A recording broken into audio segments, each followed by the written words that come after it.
Super Return of the Jedi, or I guess if you really want to get technical, like it's Super Star Wars Return of the Jedi, but I called it Super Return of the Jedi for all the years that I've been playing it, and it's a wonderful little game. It's the third and final installment of the 3 original trilogy movies that were converted into Super Nintendo games, and all 3 of them are absolutely brilliant.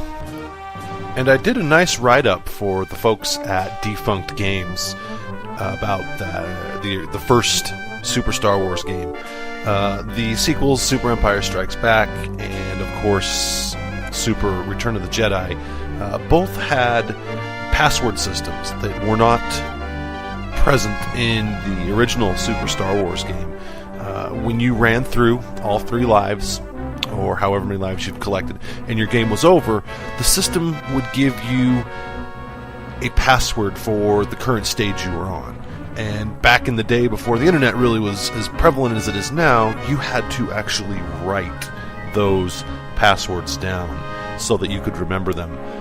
I remember filling spiral notebook pages with the passwords from both Super Empire Strikes Back and Super Return of the Jedi as I would play through those games. But with the invention of the internet, you can now go and look up any stage you want for either of those 2 games. So that brings us around to my absolute favorite, and I really don't have an explanation as to why this particular stage is my favorite, but if you hadn't guessed, based on the music in the introduction, my favorite stage for Super Return of the Jedi is the second Ewok stage. So let's go ahead and take a closer look at that now. Okay, so here it is. The second Ewok Village, or Ewok Village B if you want to use the official title. Either way, this is my favorite stage in the game. Well, actually, favorite may be too strong a word, but it is at the very least the most memorable level in the entire game, at least in my mind. On the surface, it doesn't look like anything special, though. Collect tokens, kill some enemies, and navigate your way through a variety of platforms, and then of course it's time to kill the stage boss. Yeah, that's the basic formula. And it's the same formula that is used throughout all 3 of the Super Star Wars games. Hell, it's the formula used for pretty much every game in that era, and in my opinion, the Star Wars games hit the nail right on the head in terms of execution.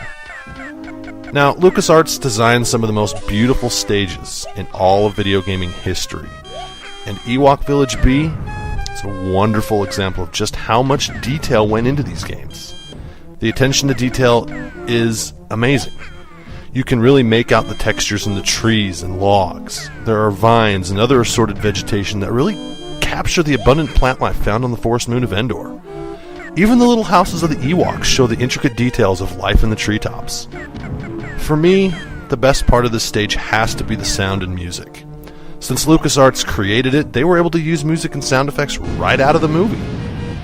This stage uses a beautiful soundtrack, and it is an absolute delight to hear Wicket chirp and dialogue through the 2 Endor stages. Even the twang of the bow and arrow as you shoot down the various enemies is an absolute delight to your ears. Such a satisfying sound. Okay, so I may have oversold it a little bit by calling it my favorite stage in the whole game.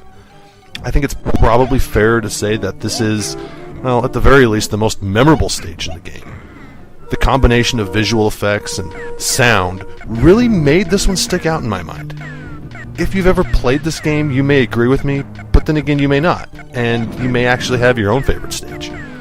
Either way, the entire game itself is a treasure. If you've never played it, please do so as quickly as possible, and if you have, don't you think it's about time to get reacquainted with an old friend? Well, don't you? In either case, may the Force be with you. For the classic console experience, this is Emmett. Goodbye, everybody, and happy gaming.